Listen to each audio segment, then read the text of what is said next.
Welcome to everyone. Thank you for coming today. I'm delighted that we have this opportunity to come together and talk about Mississauga's future. Looking back on 2017, our council and our staff and our community really have a lot to be proud of, and we're working together to build and to create a brighter future for Mississauga.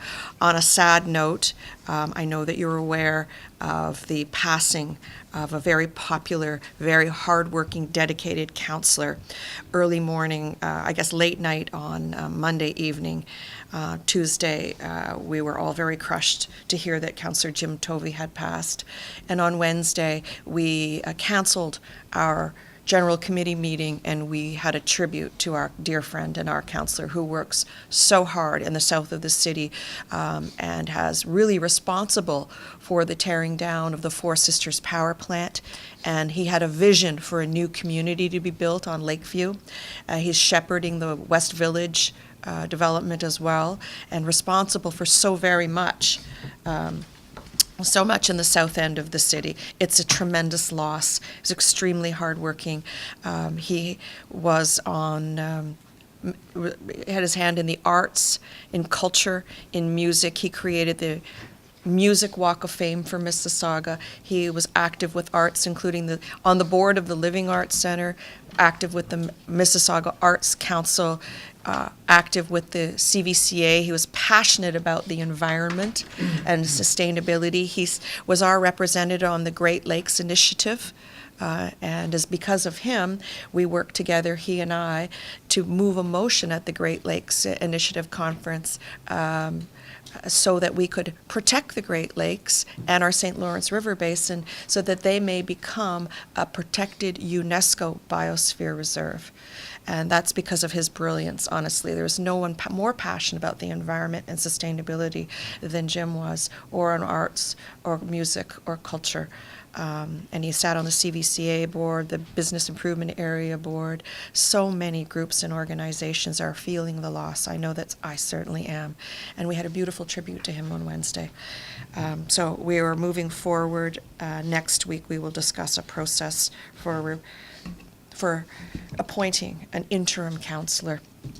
I can't say replacing him because there'll be no replacing Jim Tovey. And may he rest in peace. Thank you. All right, but the rest of us will continue to soldier on, and we're working together to create a vision for Mississauga as an urban, world-class, leading-edge city. I know you're aware of the very great news that the Toronto region was shortlisted for the Amazon bid for the Amazon headquarters. Now, this was not Toronto, but Toronto region, because as a region, we submitted 4 key proposals, 4 key sites, and then a number of others for consideration. And the second site was in Mississauga. It was the Toronto site, Mississauga, and then Vaughan, Markham, Brampton, and other sites. But so we were one of 20 cities that were selected. We are the only international destination and the only Canadian destination city to be region. I'll have to call it a region to be considered. So we're very, very excited about that. Mississauga, as you know, is 43 years old. We're a very young city. And I venture to say that the next 40 years will not look the same as the first 40 years, as we grew up from farmland and fruit trees to this very urban, very dynamic, vibrant, and inclusive leading world-class edge city. So we're very, very proud of our growth, and we continue to make the necessary investments, whether they're infrastructure investments and investments in public transit. We're building livable, walkable communities and mixed-use developments such as the Lakeview site and the West Village site, as you know. We're also building affordable housing. We're reshaping our communities, as I said, to be livable, walkable, but we're also, at the same time, protecting our environment. We've created an environment climate change action plan, and we have joined the Covenant of Mayors, which used to be that Compact of Mayors. And we're making our city smarter by investing in technologies to connect and connecting our businesses and our residents. So ATMS, Advanced Traffic Management Systems, are one of the technologies that we have invested in, and it will help improve the traffic flow throughout our city.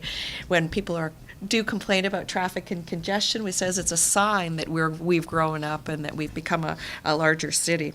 But we're also always improving our infrastructure and improving the quality of life for our residents and our local economy, including building parks, connecting our trails, community centers, roads, bridges, and so much more. But at the same time, we continue to remain fiscally prudent. Our tax increases are in and around the rate of inflation. They're 2.7% this year, which is very moderate. We continue to find savings, but we continue to make strategic investments. And of course, we want to maintain our infrastructure, so you have to maintain investments. And we put a lot of the additional new investment into transit and into public transit. And we're always looking for savings. So if I may suggest to you, our staff are always challenged to find savings in every department, whether the city manager issues a challenge of 1% each year, or more recently, we've gone to a lean program. Lean is how you work more efficiently and cost effectively. How do you do things better that is better, more cost effective, and more efficient at the same time? And through lean, the lean process, we found $3 million in savings last year. In over 10 years, we found $52 million in savings. That money would otherwise be on the tax bill. If we didn't challenge our departments to think differently, to think like a business, and to reduce costs by being more nimble and looking for more cost-effective ways, more efficient ways of delivering programs and services. So we've been very proactive. On economic development, let me talk about that a little bit. There's a buzz about this city. People want to invest here. And what we see is a lot of investment dollars coming into our city. For the 14th straight year, we see that we have a AAA credit rating. We're very, very proud of that. Through our Economic Development Office, we're looking for new investments. In fact, I've gone out on a number of trade missions, which have been very successful.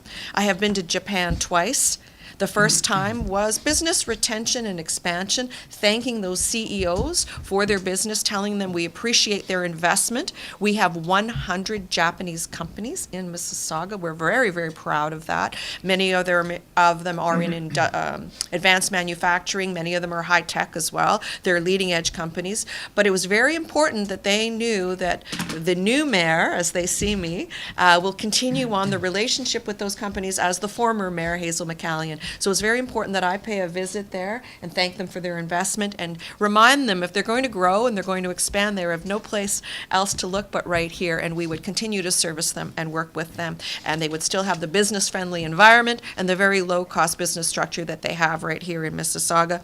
And it has generated new opportunities. This year when I went, we brought back Tomei, which is a supplier to Mitsubishi Heavy Industries, and we're very, very proud of that. On a trade mission to South America, I closed the deal with BioLab, which was a $56 million investment into high value-added, high-paying jobs. I met them first at the Bio International Conference.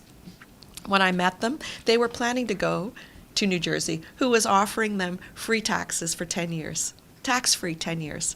And I said, well, have you thought about Canada? Oh, no, the taxes are too high and you have that social medicine. I said, not at all. Let me prove to you. It's a lower tax regime. Our business taxes are lower. The dollar is lower. You will pay your people less. Plus, it's a great place to do business.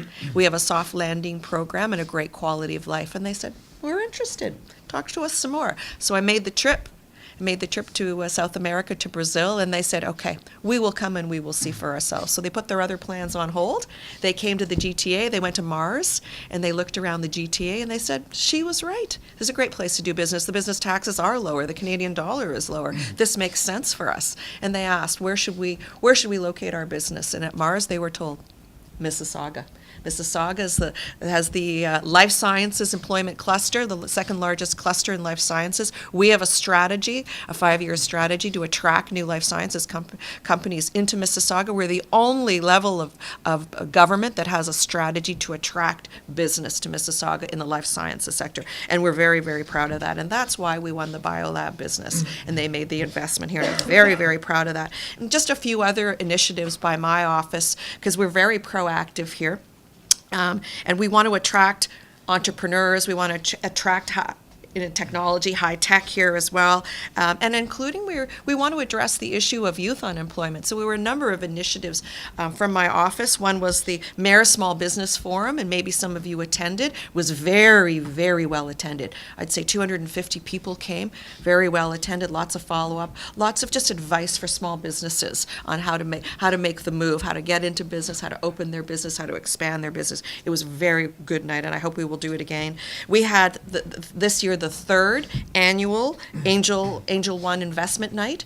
So this is to match up startups with angel investment, and it's been very successful. One company actually received almost $1 million investment last year. So it's very successful matching investment dollars, investors with startups. So I'm very proud of that initiative. We had the second annual Mayor's Youth Employment Expo, and we had last year 1,300 register. This year fewer less, about 1,000 youth come in, and 70 organizations and companies there recruiting. So we're very proud of that, to give youth that opportunity to meet employers, because there was higher youth unemployment. It's settled down a little bit now, but I wanted the opportunity to address it, and we have. We had the second annual Mayor's Youth Speaker Series. The first one was with Amanda Lang, who is a broadcaster. She's very inspirational, very good speaker, just to inspire the youth. This year was with Patrick Gunning, and you may or may not know, but Patrick Gunning also has the Center for Medicinal Chemistry at UTM. And that man will himself, I think, solve cancer through the treatments that he is developing. So very inspirational, and he's very young. So the youth loved him. We hosted that one at UTM. And for the young women as well, we did an International Women's Day breakfast with the Lieutenant Governor, Elizabeth Dowdeswell. And that, of course, we had 2 representatives from every high school in Mississauga attend, as well as some mentors. I invited female leaders in the community, and all my counselors as well.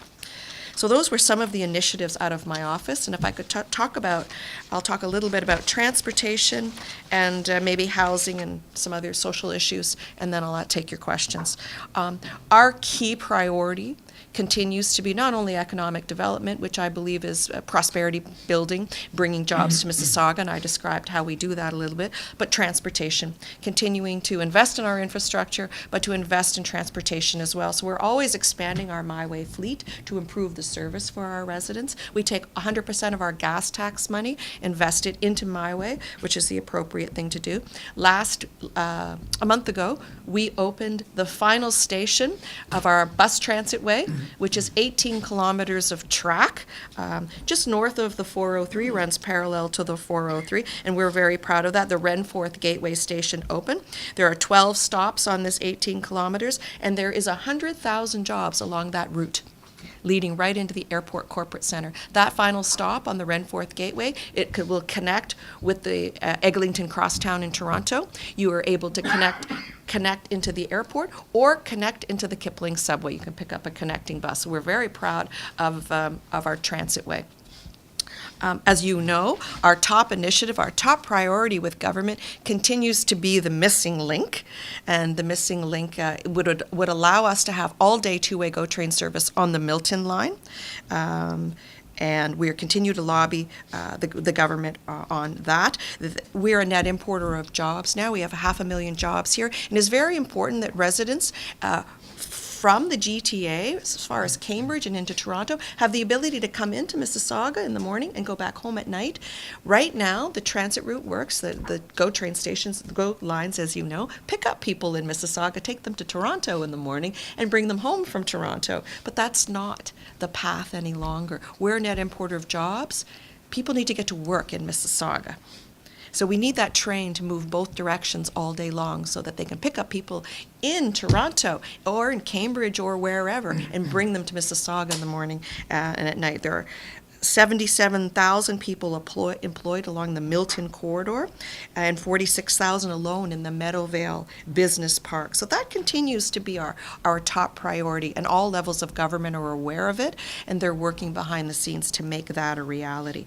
But next year we're very excited because our LRT, our light rail transit, will finally break ground, and It's an important investment and very transformational investment for the city of Mississauga, and it is 100% funded by the provincial government, $1.4 billion investment that has been made, and it is a Metrolinx project. They are building, designing, we've designed, helped assist with the design, the engineering, they will build it, they will finance it, and we are waiting to be informed about the long-term management and operation. So I don't have answers for you on that. And all these lines will culminate in the transit terminal that's just north of Square One. We've got our bus transit way, and of course very close to GO train stops and all our bus transit. That transit terminal is the second busiest transit terminal in all the GTA after Union Station. So we're very, very proud of that. We've become a big city.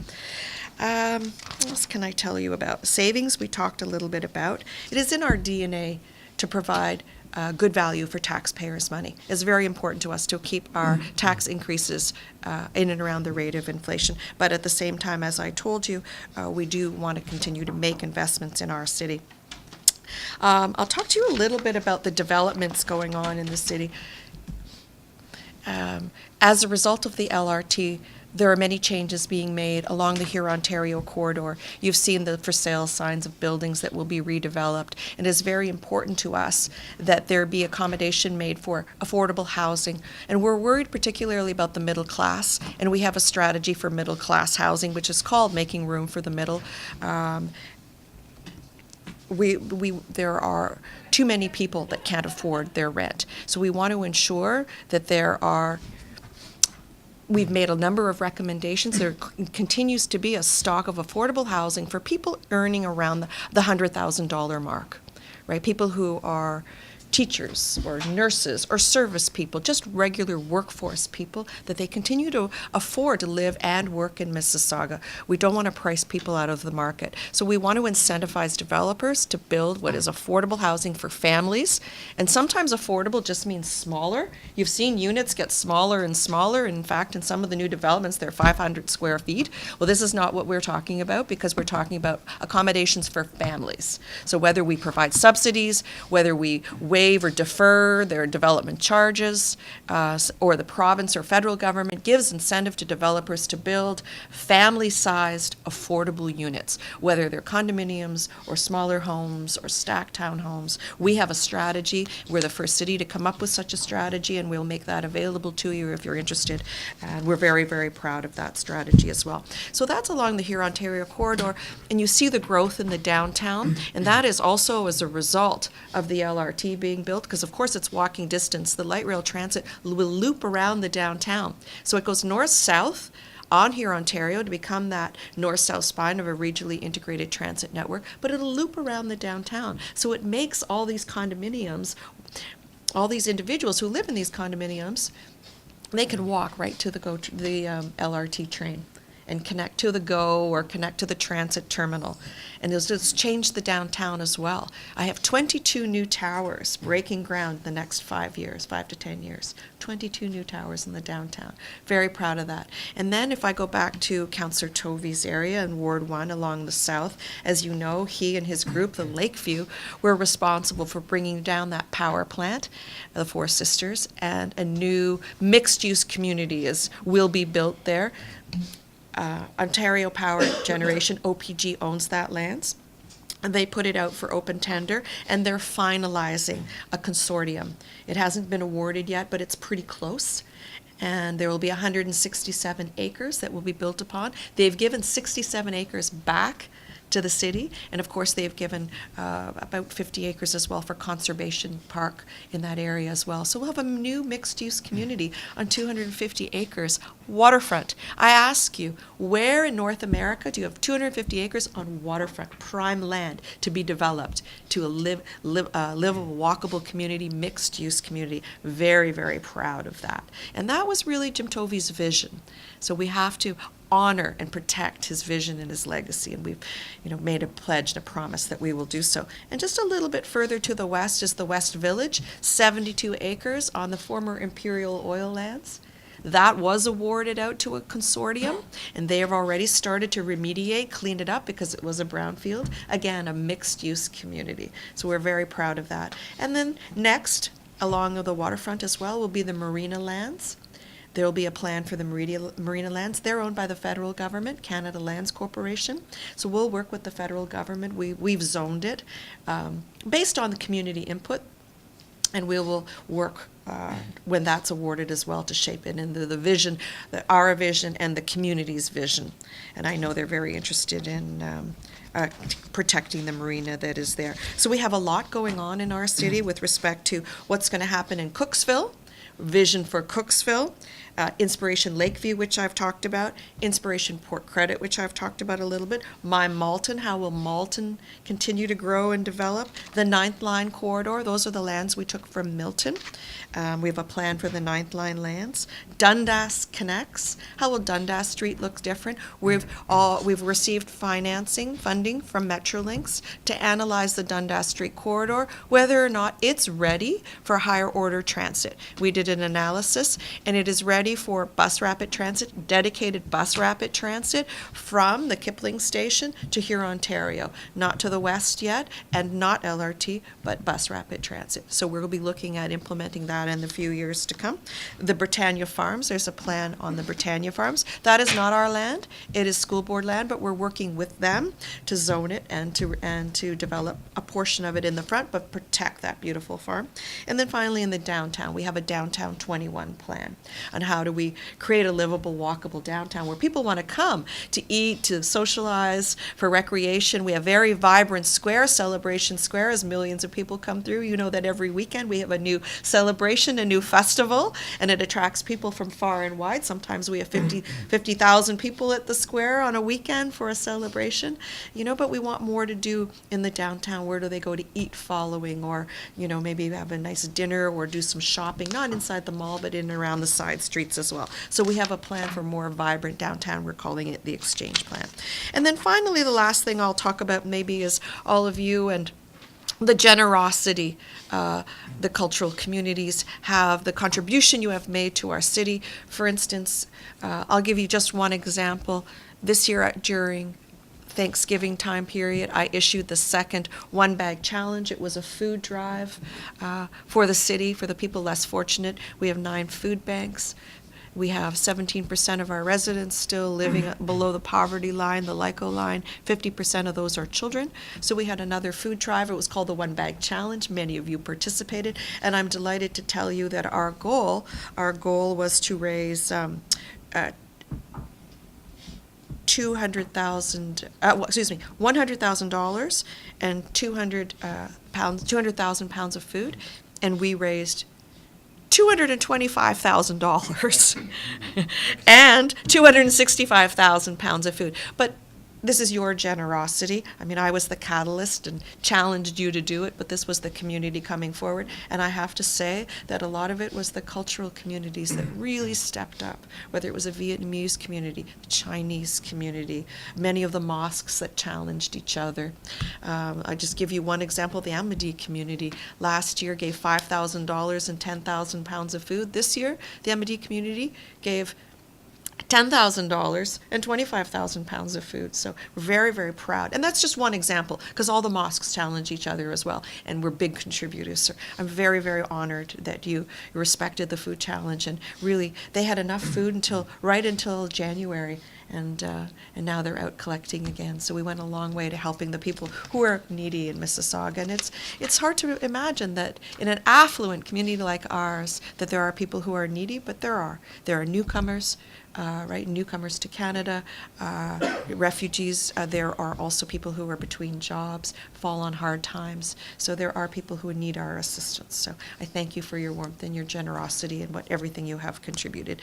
So since we have launched this food challenge, we've raised $430,000 and 635,000 pounds of food. It's a lot.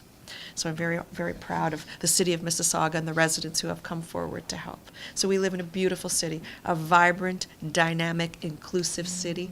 I'm honored to be the leader, the mayor, the head of council. I have a great team that supports me. And unfortunately, this week we lost one of our own who was really such an inspiration. How one person could get so much done, I don't have no idea, but It was an honor to work with our friend Jim Tovey. And I want to thank you all for coming out today. This is a wonderful turnout. So I'm happy to take your questions. We have about a half an hour, and let me know. So how many trade missions you had in 2017? 2017, I went to India in January, and Japan, Rob, that was in September. In between, we attended only the conferences, the annual That was 2 years ago. That was 2 years ago, but it took 2 years to close the deal. So only Japan and India. I went on the Indo-Canadian Chamber of Commerce mission to India, which was really great. We brought back a lot of leads, and now we're following up on all the leads, all the companies who are interested. I have yet to go to China. I have yet to go to China. It has not. The timing has not worked. There is a large conference. It's always in November, and they want to bring me in November. Unfortunately, my budget season is also in November, and I can't be away during budget. So we have to make a China mission work. That is my next priority. This year? It could be this year, because we have an election in October, and that means our budget would be in January. So if I should be so lucky to be reelected, it is possible we could go in November. It is possible. So is the life science sector the only component of the business in Mississauga? It is the only one? What do you, I'm sorry? Only industry in this. Oh, gosh, no. Okay, so we specialize in 4 sectors, Okay. but there are many, many. Life sciences I talked about. We have the second largest cluster by employment. We have about 430 companies and about 22,000 employees in life sciences. But advanced manufacturing, we're very, very strong as well.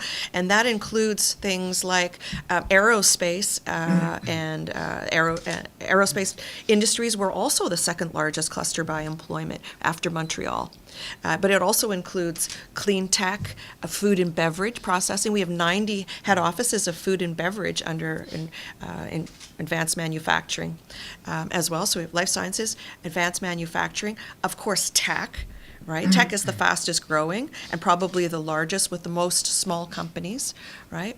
And I don't have the numbers handy, but if I can get them to you, of all the numbers of companies and the employment, I don't have them memorized. But can we get those actually? Can somebody run off and get those employment numbers by sector? And then finally, we call it the financial institutions, and we call it finance, insurance, real estate, and that's also a very vibrant sector. So we've kind of grouped them that way. They're very broad. So most of our companies fit into one sector or the other. So we are a city now of almost 800,000 people, 88,000 businesses, 73 Fortune 500 companies, and 1,400 multinationals. And most of them fit sort of in one of those buckets of sectors, whether life sciences, advanced manufacturing, IT, high-tech, innovation, or finance, insurance, and real estate. And that's how we group them. But no, so we're also very vibrant in other sectors. I have a question. You have spoken at length about the non-availability of affordable houses because there is a question of supply and demand. Correct. More and more people want to come to Mississauga. Correct. And they also want to upgrade their houses, but the cost of the houses are becoming so costly. Mm-hmm. And all those who sold the house, they have to go somewhere else because they cannot buy the house again yet. I know that The strategy, on right? priority basis you're doing, and you Yes. have a strategy for that. What I'm suggesting is that there's a lot of space between Ninth Line and Milton. Why don't you buy that land and build houses? So the city itself is not in the building business.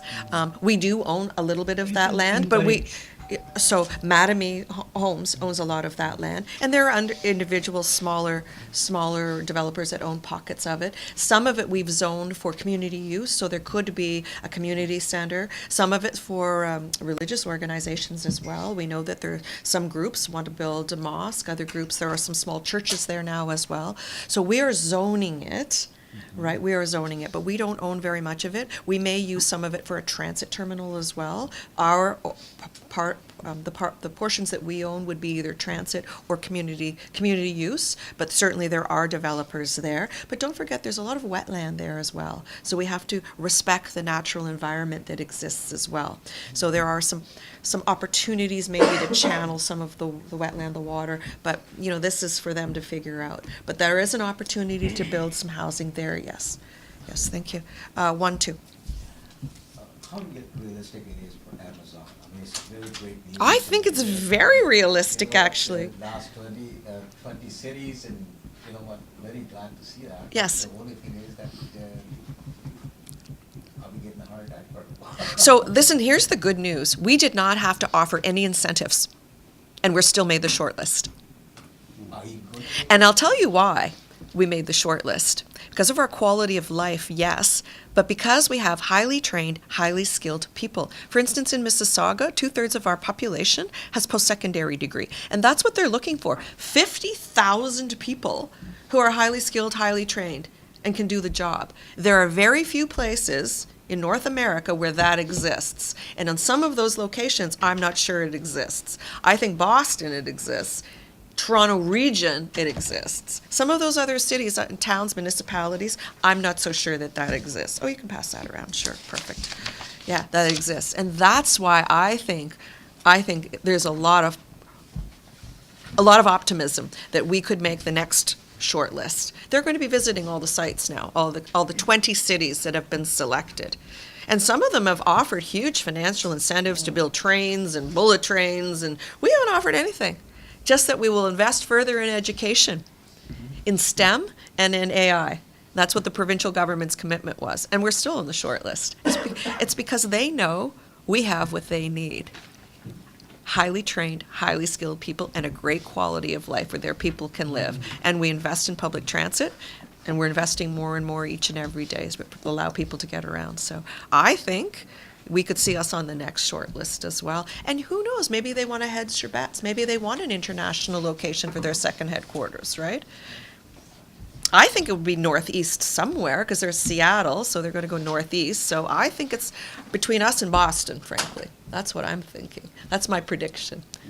Irfan. So, just something that's a bit more concerning to me after you said that we raised so much money in food from the food bank, but we were finished by the beginning of January. But people continue to donate. People are always making donations. The concern is that why do we have such a high poverty rate that's increasing every year? That's a complicated issue, and the poverty rate did increase last year, and some of it is because of the new refugees who lost their government assistance and had to use food banks. Some of it's newcomers trying to integrate into the economy. Some of it is just individuals who either lost their job or in transition, or they're looking for new work. It's a lot of factors, frankly. It's not just people living on subsidy, on welfare. There's a lot of factors involved, and particularly in Mississauga. We see a lot of newcomers choose Mississauga, right? And before they get on their feet, sometimes they're forced to use food banks. It's true. So. Is there any project or investment is expected from U.S.? Yes. So I continue to pitch for businesses to come to Mississauga. So we've had some big success stories. I think in February, March, there will be another big announcement for Mississauga. I'm fairly confident, and I actually spoke to another company yesterday, another big announcement, possible.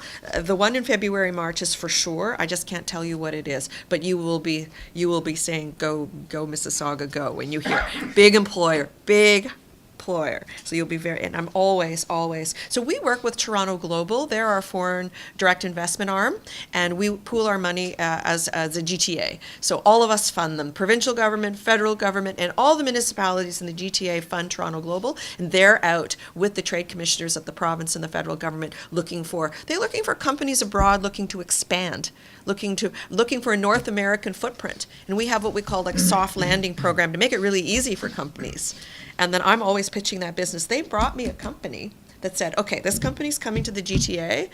It's between you, them, and them. 3 municipalities pitch, and I pitched, and I won. And it was against Toronto and Waterloo, and I won.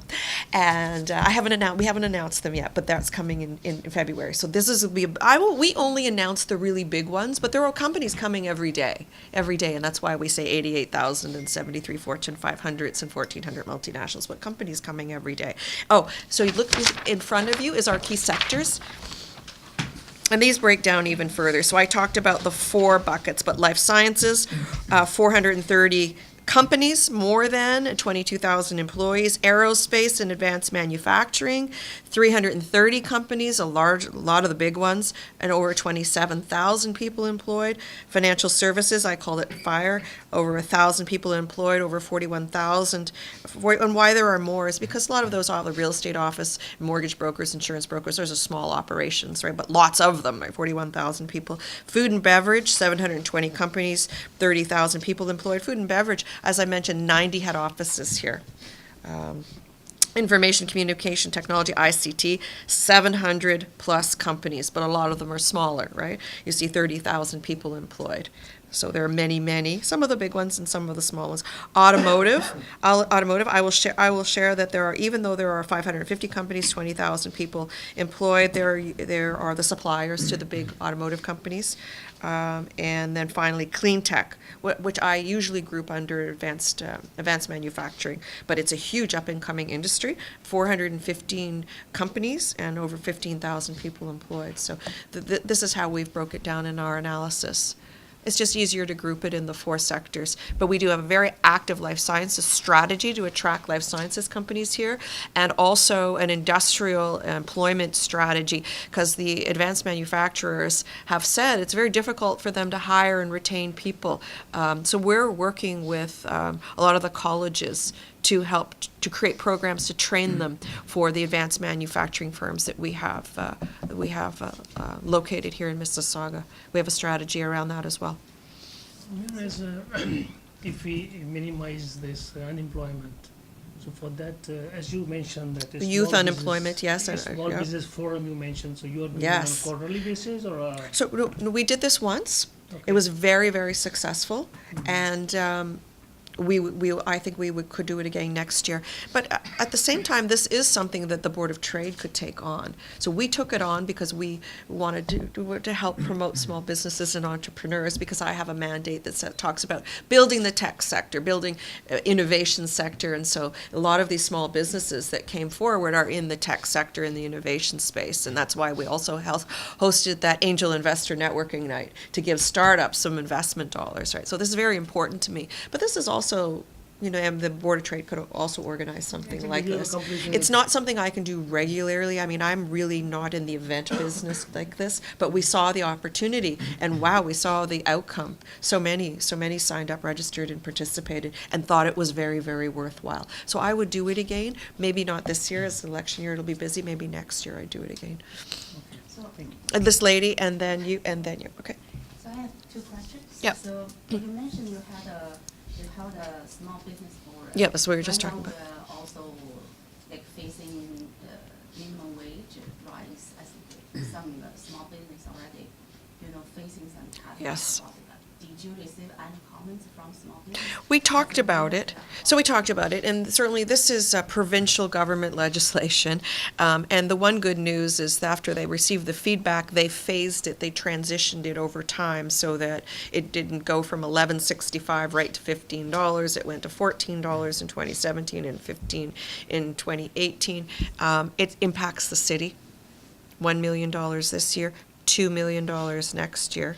And it has a cascading effect such that people who are already making $15 think they should be at 16 or 17, right? So it just doesn't increase one group, it increases a few groups, right? And so we've certainly received that feedback from the small businesses, and certainly our Board of Trade, Mississauga Board of Trade, is addressing that issue. They've had some forums around that as well. So it affects the city and all the large employers too. So we're all subject to that.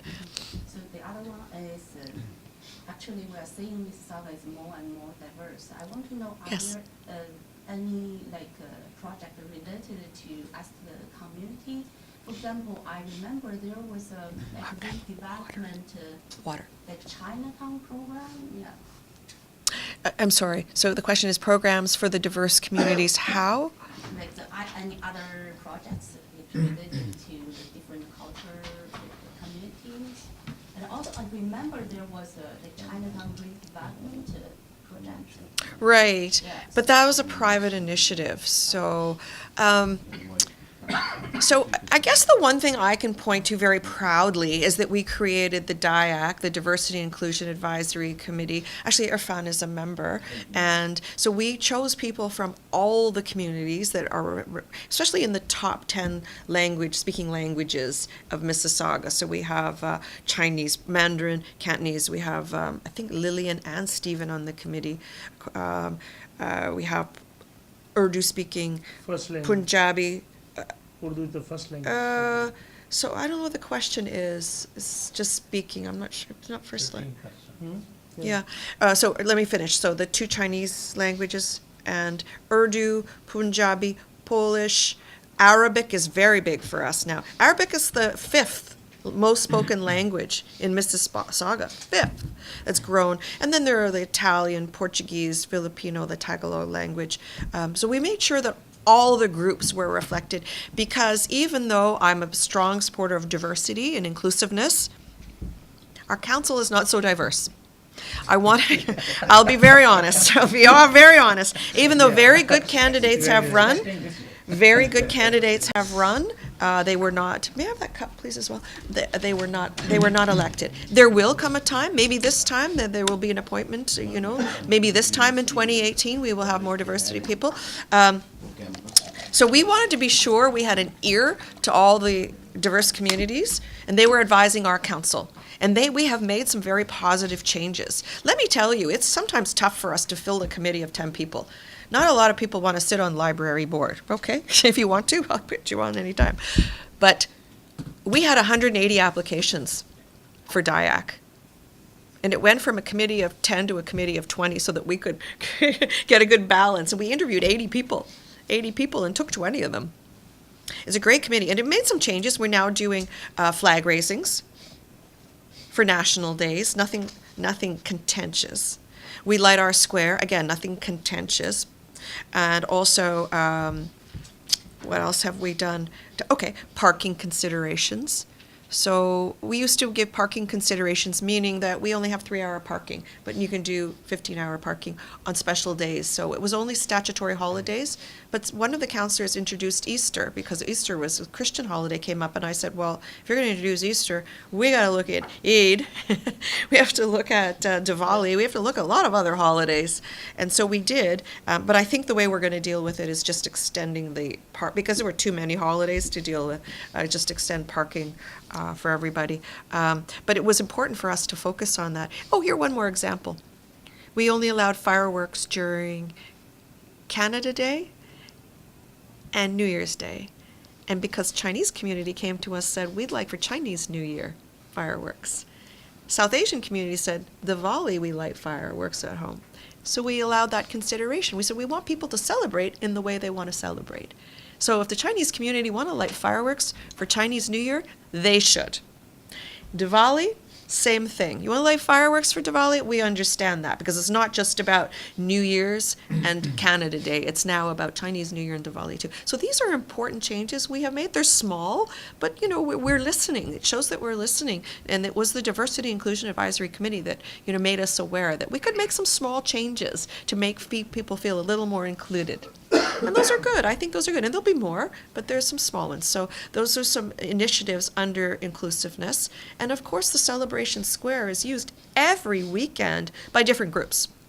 We celebrate everybody's culture here, everybody's culture, right? Whether it's Muslim Fest or it's Ital Fest, Polish Heritage Day, Bollywood Monster Mashup, Kalian Filipino Festival. How many do we have every year? Every weekend, you will celebrate someone else's traditions. It's fantastic, absolutely fantastic. And people come, not just people of that culture, everybody comes.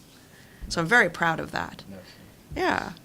And I think me and my values. Anytime there's any incident, and they've been thankfully very few, but I will always stand up against intolerance. And I have a line that I always say, we have no tolerance for intolerance in Mississauga, because we all lived here together, and we live here pretty well, I think. And we celebrate each other's cultures and communities. And in fact, it was your group, Unity in the Community, under Fuzzy Syed. He always hosts Christmas, and he brings all the Christian groups together. He says, we're Muslim and we're a little bit different, but you Christian groups, you're too many Christians, and how we want to understand all these Christian groups and how you celebrate Christmas differently. So he has a Coptic Christian, a Catholic, and a Baptist, a Lutheran, Presbyterian, United Church. How are your traditions different? So this is our communities coming together, interfaith, learning more about each other. It's wonderful, absolutely wonderful. My question to you is about house fire cases. We have seen increase in house fire cases. So what Brampton government has decided is to put the sprinklers in new housing units. So is Mississauga doing something similar? That is provincial legislation, I believe, because it's fire code. I believe the provincial government changed the fire code that in new apartment buildings you must have sprinklers.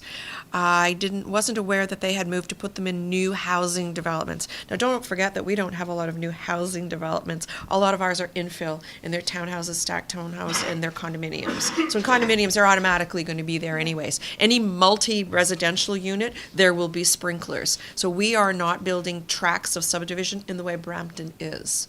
So it is. I don't think we have that. Sprinklers in housing?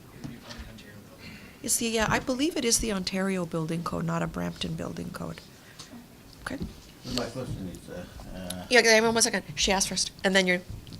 So, considering how the temporary employees are losing their benefits with the minimum wage increase, what is the city of Mississauga doing? Because they are doing a lot of protests for that as well.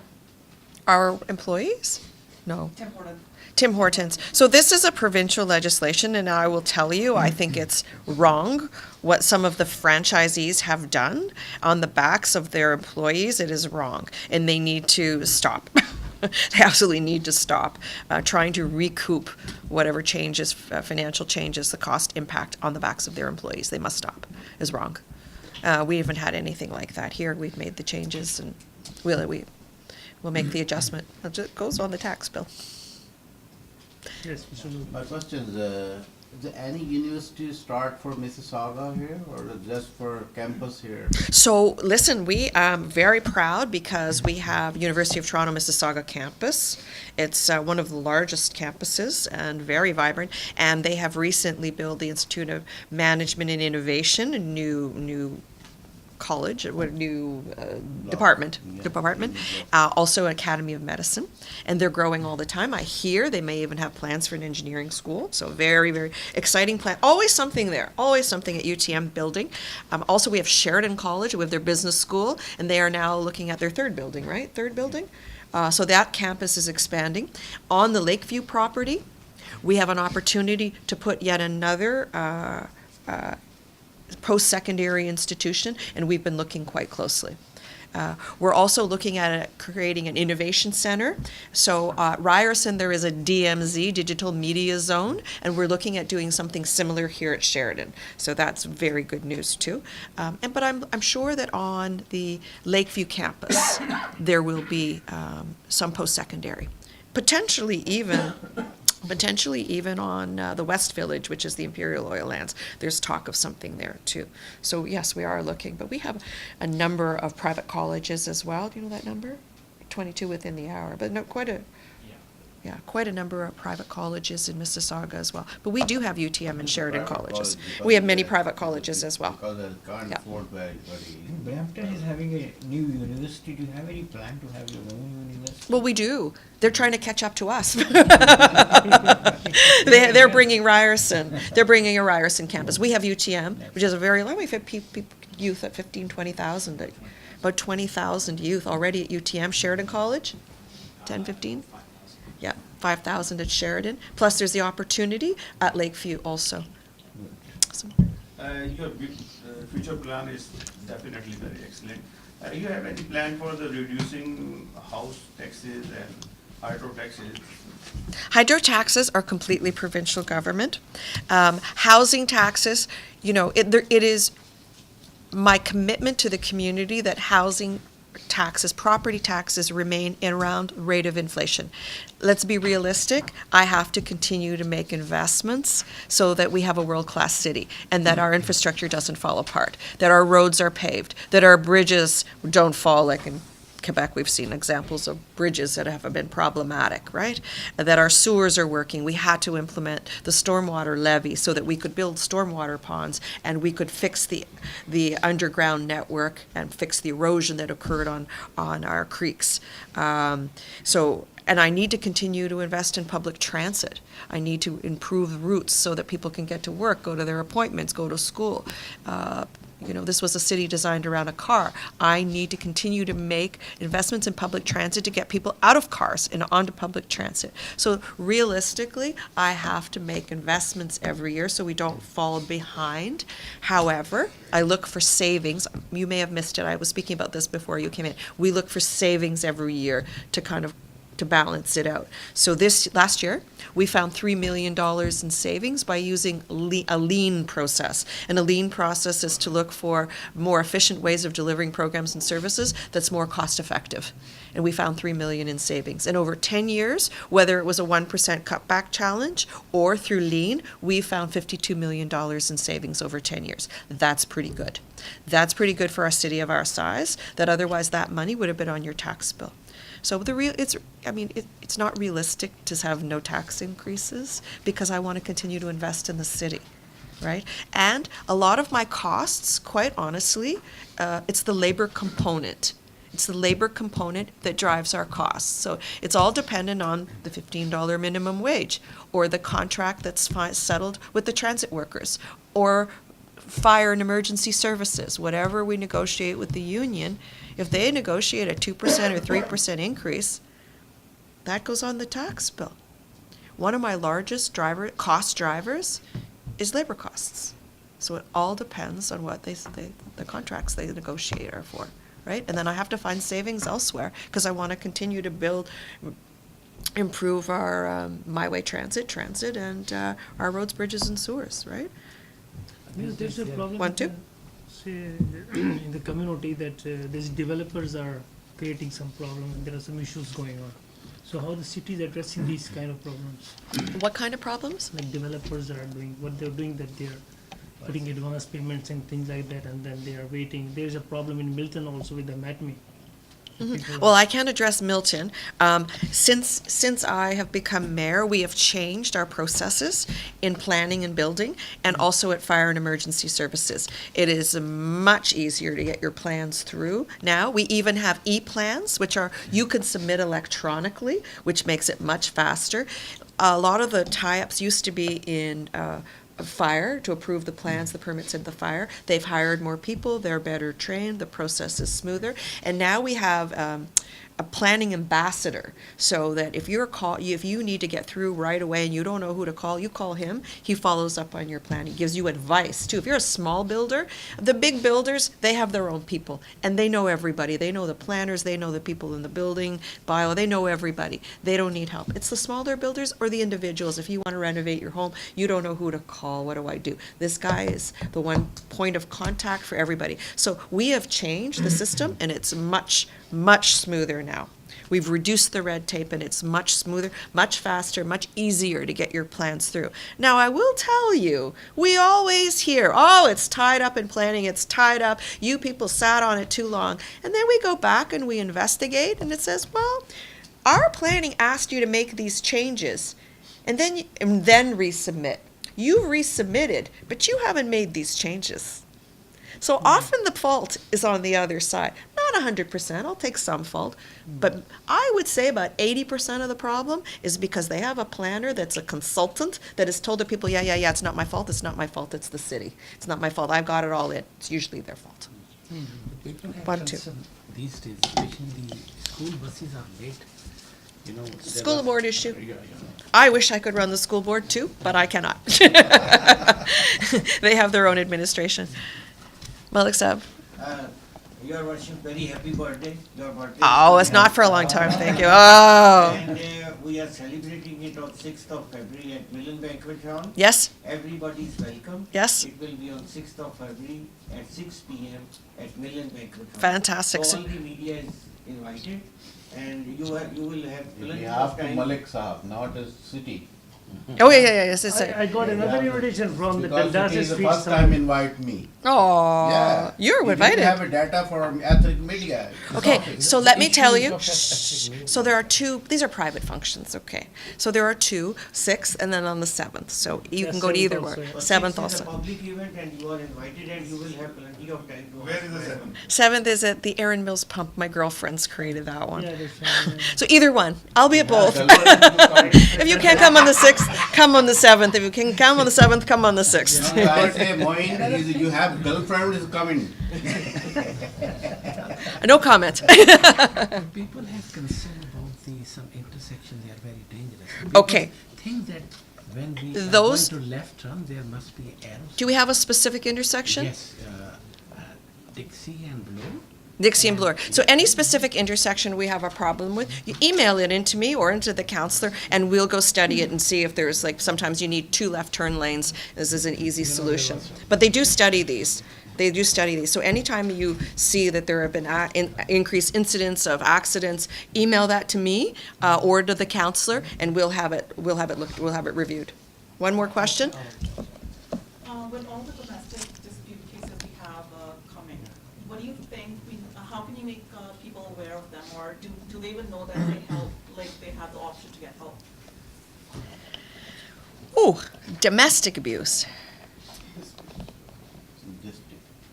So I would say that, certainly my heart goes out to anyone in this situation.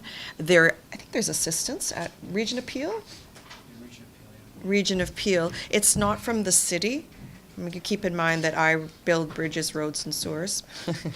And this is very unfortunate. I don't think there's an increased incident, but I think because of the media around the Me Too movement, some people feel empowered to share their incidents now, whereas before they didn't. Maybe it was more suppressed, but now because it's openly in the media, we're hearing more about them. I think they existed before, we just didn't hear about it, but where people feel a little freer to share their story now that they are, whereas they didn't before. There are a number of agencies where there can be assistance, certainly at the Region of Peel. Either they can provide assistance or guide you to the right agency.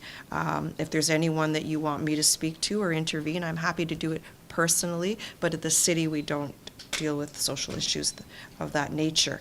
But if on a compassionate basis, if there's someone you think I can assist, I'm happy to.